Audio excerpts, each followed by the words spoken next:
And ఈరోజు పప్పుచారు ఎలా చేద్దామో చూసేద్దాం రండి. ఒక గిన్నె తీసుకుని నిమ్మకాయ సైజ్ అంత చింతపండు తీసుకుని నానబెట్టాను.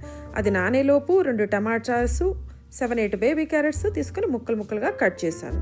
నా దగ్గర పెద్ద క్యారెట్ లేదు, అందుకోసం బేబీ క్యారెట్ తీసుకున్నాను. దాంతోపాటు ములక్కాయలు ఫ్రోజన్వి. అండ్ మీరు నోటీస్ చేశారా, ఆనియన్స్ చిన్నవి, అవి యూజువల్గా మనకు ఫ్రోజన్ దొరుకుతాయి, అవి వేసినా చాలా టేస్ట్ ఉంటుంది.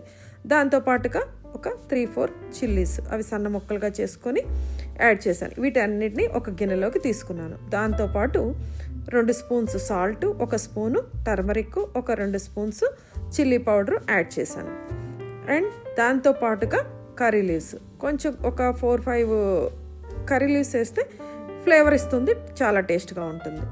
అవి కూడా యాడ్ చేసేసాను. దీంతో పాటుగా చింతపండు పులుసు నానబెట్టుకుని ఉన్నాం కదా, దాన్ని మనం పులుసుగా తీసుకొని దీంతో పాటు యాడ్ చేసేసాను. మనకు కావాల్సినంత పులుసు తీసుకుంటే సరిపోతుంది. ఇదంతా యాడ్ చేసేసిన తర్వాత దీన్ని తీసుకొని ఇప్పుడు వెళ్ళి స్టవ్ మీద పెట్టి స్టవ్ ఆన్ చేశాను. దీన్ని బాగా మరగనివ్వాలి మంచిగా. ఫస్ట్ హై ఫ్లేమ్లో ఒక 10 మినిట్స్, దాని తర్వాత ఒక 15 మినిట్స్ మీడియం ఫ్లేమ్లో పెట్టి మంచిగా పప్పుచారుని మరగనివ్వాలి. అది మరుగుతున్న టైంలో ఇప్పుడు పప్పును తీసుకొని మనం మెత్తగా పేస్ట్ లాగా చేసుకోవాలి. ఓకే, ఇప్పుడు ఈలోపు పప్పుచారు బాగా మరిగింది కదా, మరిగినప్పుడు ఈ పప్పును తీసుకొని వెళ్ళి దాంట్లో యాడ్ చేసేద్దాం. ఒకసారి అలా కలిపితే కొంచెం అంతటా కలుస్తుంది అనమాట.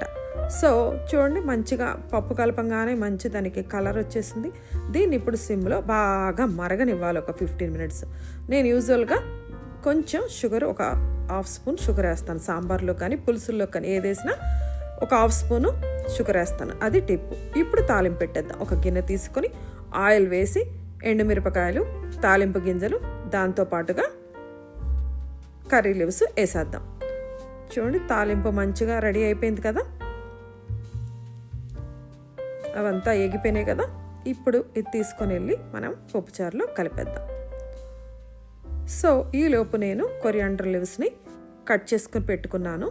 సో ఈ సాంబార్ అంతా మనం తాలింపు అంతా వేసేసి ఒక్కసారి అలా కలపెట్టేసాం కదా.